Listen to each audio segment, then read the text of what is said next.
سلوى كروشي وفيديو ديال النهار هو تطبيق الملاقي اللي خدمت معكم سابقا. اللي صراحة عجبت بزاف البنات وطبقوها وعجباتهم، فانا اختاريت باش نطبقها في الجلابة باش تشوفوها ان شاء الله في الشكل النهائي كيفاش جات، لاني كنت خدمت معكم غير شونتيو. دابا نخليكم ان شاء الله مع الطريقة. بالنسبة خدمت معكم الفتحة عفوا الملاقية والفتحة اللي كتكون تحت الجلابة. كنتمنى تبقاو حتى اخر الفيديو ونتمنى يعجبكم ان شاء الله. بسم الله اخواتي، نبداو على بركه الله باش ان شاء الله نبداو الملاقيه ديال الجلابه. اول حاجه في الجلابه نخدم معكم ان شاء الله المراحل كامله. اول حاجه كنخدموا الملاقيه. بالنسبه للملاقيه انا كنفضل صراحه تخدم هي الاولى، كيجيني بزاف التساؤل واش نخدم نسطق هو الاول او الملاقيه، فانا كنفضل صراحه الملاقيه تكون هي الاولى. بالنسبه للنسطق فايت حطيتها لكم في فيديو سابقا. كنعبر بالمترو من هاد المكان، من هاد المكان هذا حتى المكان ديال اللي غندير فيه الملاقيه. اللي كانت المرة طويله كما قلت لكم كندير 40 سنتيم من هنا لهنايا، اللي كانت المرة متوسطه 36، اللي كانت المرة قصيره 30 سنتيم. صافي كنعلم بواحد الستيلو كما كتشوفوا هنايا، علمت واحد الشريطه هنا، نفس الشيء علمت واحد الشريطه هنايا، هاهي متتبانش مزيان. صافي هي اللي كففت هاد نبلت من اسفل حتى طلعت وصلت لهنا الشريطه، ومن هنا للجهه اليسريه بديت من هاد المكان هذا وبقيت هابطه تنبل بهذا الشكل، يعني تنبان ساهل كلشي كيعرف ليه. دابا ان شاء الله غنبداو التطبيق الملاقيه اللي درت معكم سابقا على القناه، نبداوها ان شاء الله في الجلابه باش تشوفوها كيفاش جات. نبداو ان شاء الله على بركه الله. ان شاء الله دابا نديرو الملاقيه ديالنا. كنحتاجو كروشي نمره 12 66 ملم، والحرير دوبلتو 5 شعرات، حرير طرز الرباطي. لويت كما كتشوفوا واحد اللويه، نعاودها معكم. كناخذ الحرير بهذا الشكل كندير له هكا وكنشد بهاد جوج صباع، كنشد هنايا كنجي كنلويه بحال هكايا كندور باش يتلوى ليا.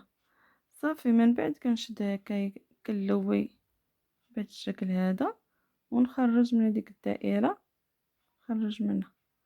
هي الطريقه سهله صراحه، اللي ما عرفش يشد يدخل هنايا ويعقدو صافي، او بالبرا، المهم اللي يعجبكم. بالنسبه لهنايا كنجيو لهاد اول مكان كنقلبوا فين درنا الشريطه ديالنا، كنبداو منها باش يكونوا يعني مقادين، الطرفين يكونوا مقاد. المهم البنات من بعد ما درت عقدة البداية كنجي لهاد المكان اللي علمت بالستيلو كندورو بحال هاد الشكل ونجي نيشان المكان الاول ونكون فيه غرزة حشو بهذا الشكل هذا، ونضيف ايضا سلسلة بحال هاد الشكل بحال غنكون عمود. المهم هذا ملي كدير الضرس فوق منه ما تيبانش ماشي مشكل، وكاينه طريقه خاصه للعمود فايت قلتها سابقا. المهم ما عليناش، دابا كنجي كندير عمود بهذا الشكل حداه، يعني كنخلي مسافه صغيره، كندير سلسلتان بهذا الشكل ونتمنى يكون واضح. من بعد ما درت سلسلتين كنجي للمكان المقابل، كنشوف درت ستيلو هنايا هو مبينش، كنجي نيشان المكان اللي مقابل معاه ونكون غرزة حشو بهذه الطريقة.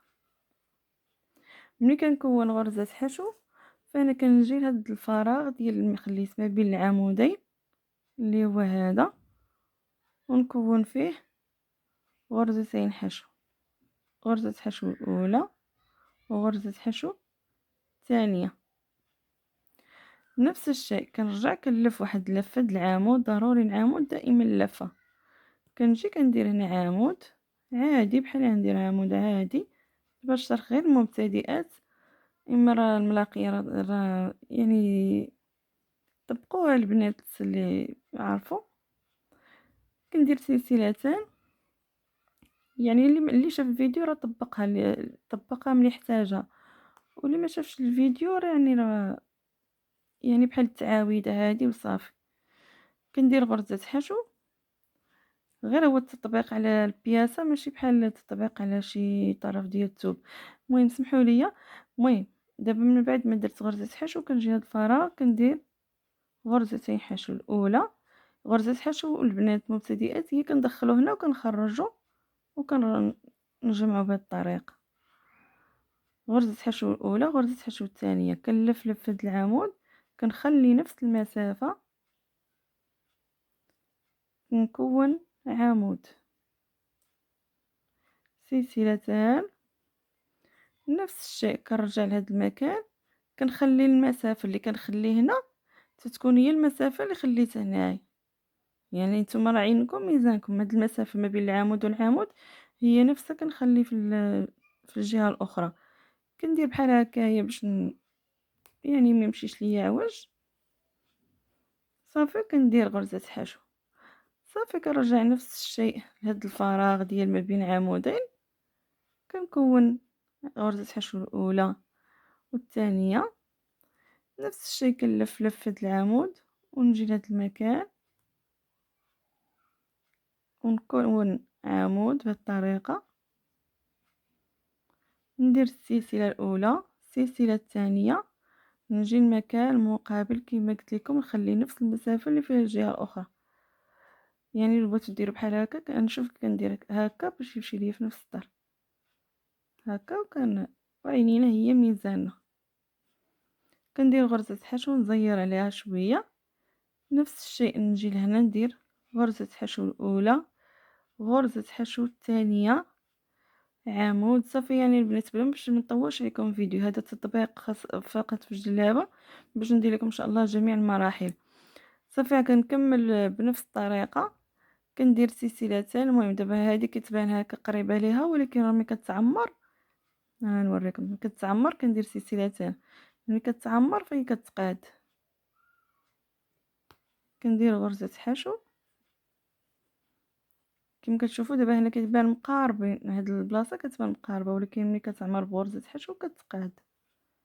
ها غرزة حشو الاولى، غرزة حشو الثانية كما كتشوفوا.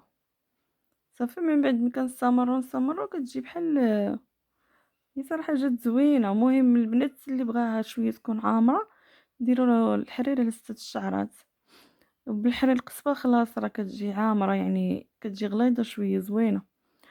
المهم انا نكمل البنات بنفس الطريقه تنكمل ان شاء الله نوصل لاخر ديال الجلابه في الاسفل ونرجع معكم ان شاء الله نوريكم الشكل النهائي.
الملاقي ديالي كامله من الفوق حتى لتحت، بقى لي واحد شويه يعني غنخدم هاد البلاصه فيها الفتحه.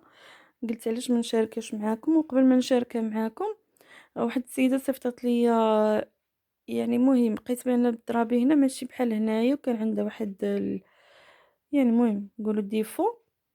فانا كنفضل يعني اللي ما استقاتيش الطريقه وما جوش الاعمده بحال هكايا مقادين في نفسهم في نفس الحجم ديال هذا، تنفضل يديروا هاد الطريقه هذه.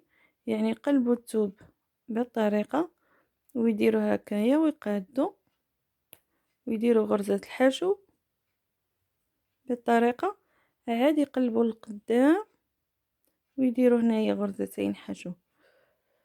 هذيك الطريقة كتخلي ضروري يجيوكم قادين.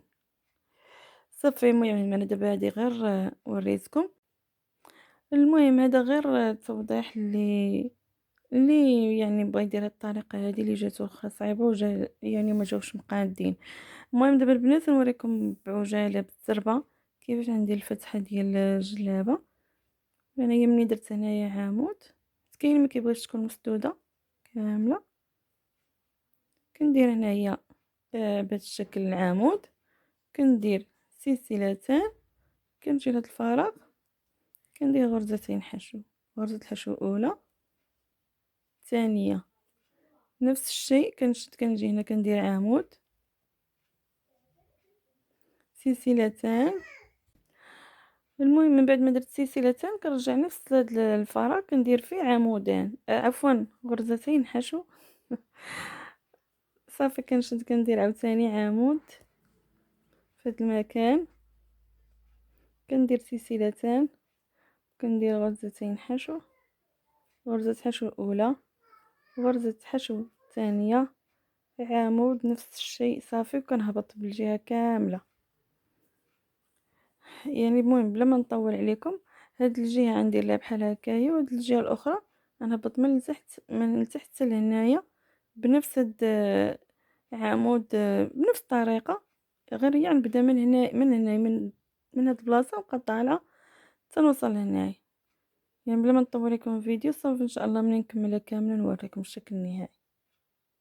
المهم البنات رجعت معكم من بعد ما كملت فتحه ديال الجلابه عفوا في الاسفل. فانايا خدمت الجهه الاولى والثانيه خدمتها. بالنسبه للبنات اللي بغا هذا يديروا ضريس، اللي كيبغي ضريس خفيف، صراحه طريقه زوينه.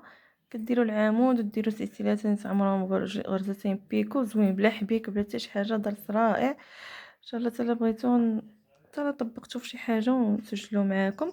دابا ملي جيت لهنايا كما قلت لكم هاد الجهه اليمنى بديت من التحت وطلعت الفتحه حتى وصلت لهنايا. فانا ملي وصلت لهاد المكان الذي درت العمود الاخير، سمحوا لي، درت العمود الاخير، ندير سلسلتان، غرزتين حشو اولى والثانيه بهذا الشكل، وكنسد العمل ديالي. شوف كنسدو، غنجي لهاد المكان هنايا ونسد بهذا الشكل ونخرج. صافي راه تزير عندي. المهم كنحصل على هذه النتيجه هذه. دابا ان شاء الله خصني نحيد هذا الخيط هذا وندفن هذا الخيط هذا اللي بقى عندي هنايا، وان شاء الله نوريكم الشكل النهائي كيفاش جات في الجلابه. المهم البنات رجعت معكم من بعد ما وصلت يعني كملت الملاقي ديالي ودفنت داك الخويط اللي قلت لكم. صافي الملاقي ديالنا جات هذا الشكل. هاهي كبرتها لكم، شوفوا الشكل ديالها كيفاش كيجي. تنتمنى الاخوات المبتدئات اللي ما قاديتوش الضرابي تعرفوا كيفاش تقادوا الضرابي في الجهه الاخرى بهذيك الطريقه اللي قلت لكم. كنقلبوا الثوب بعد كنضربوا. المهم هذا هو الشكل النهائي ديالنا. كنتمنى ان اعجابكم. الا عجبتكم هذا الملاقي وعجبكم الشرح اللي درت معاكم، كنتمنى كنتمنى صراحه مزيد من الدعم في القناه لمزيد من نشر الفيديوهات وبارطاج، يعني تا هو ضروري في الجروبات وفي الصفحات ديالكم الى جات على خاطركم. الى فيديو مقبل اخواتي، استودعكم في حفظ الله ورعايته، والسلام عليكم ورحمه الله تعالى وبركاته.